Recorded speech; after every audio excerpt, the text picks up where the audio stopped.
4 മണിക്കൂറിലധികമായി. ഇപ്പോഴും ഏറെക്കുറെ എന്ന് പറയാനേ പറ്റുള്ളൂ, പൂർണ്ണമായി അണഞ്ഞിട്ടില്ല.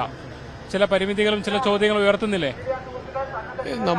നമ്മുടെ ഒരു കപ്പാസിറ്റി സംബന്ധിച്ചും നമ്മുടെ ഒരു ടെക്നിക്കലായിട്ടുള്ള ബിൽഡിങ്ങിന് വേണ്ട ബേസിക് ആയിട്ടുള്ള റിക്വയർമെന്റ്സും അത് മുഴുവൻ ഫയർ പോലീസ് സംവിധാനത്തിന്റെ കയ്യിലുണ്ടാകേണ്ടതും എങ്ങനെ ഒരു വിഷയം വന്നാൽ അതിനെ കൈകാര്യം ചെയ്യാം എന്നുള്ളതിന്റെ ബ്ലൂ പ്രിന്റ് ഉൾപ്പെടെ എല്ലാം തന്നെ നമ്മുടെ കയ്യിൽ ഉണ്ടാവേണ്ടതുണ്ട്, ഔദ്യോഗിക സംവിധാനത്തിന്റെ കയ്യിൽ ഉണ്ടാവേണ്ടതുണ്ട്.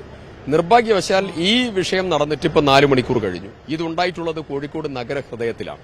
100 കണക്കിന് ബസ്സുകൾ, അതുപോലെ 100 കണക്കിന് വ്യാപാര സ്ഥാപനങ്ങൾ, ഹോൾസെയിൽ റീറ്റെയിൽ ഡിവിഷൻസ്, ഇതെല്ലാം ഉള്ളതായിരിക്കുന്ന ഒരു വലിയ വ്യാപാര സഞ്ചാര കേന്ദ്രമാണ് ഇത്. ഇവിടെ ഉണ്ടായിട്ടുള്ള ഈ സംഭവം 4 മണിക്കൂറായിട്ട് നമുക്ക് തീയണയ്ക്കാൻ സാധിച്ചില്ല. അണയ്ക്കാൻ സാധിക്കട്ടെ എന്ന് പ്രാർത്ഥിക്കുകയാണ് നമ്മളൊക്കെ. ഇതില് കോഴിക്കോട് മെഡിക്കൽ കോളേജിൽ വളരെ ഭീതിതമായ രീതിയിലുള്ള ഒരു പ്രശ്നമുണ്ടായി. ആ പ്രശ്നത്തിന് ശേഷം കോഴിക്കോട് നഗരത്തിലെ ഫയർ വിഷയത്തിലുള്ള അവധാനതയും പ്രിപ്പറേഷൻസും സമഗ്രതലത്തിൽ ഉണ്ടാവണമായിരുന്നു.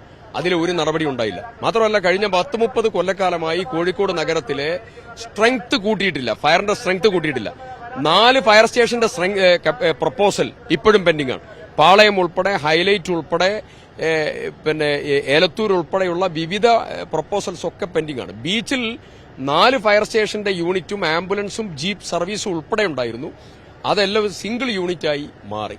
അപ്പോ നിലവിൽ ഫയറിനെ സംബന്ധിച്ചുള്ള ഒരു കൃത്യമായ അവധാനതയും വേണ്ടത്ര പ്രിപ്പറേഷൻസും നമുക്കില്ലാതെ പോയി എന്നുള്ളതാണ് ഏറ്റവും പ്രയാസകരമായ കാര്യം.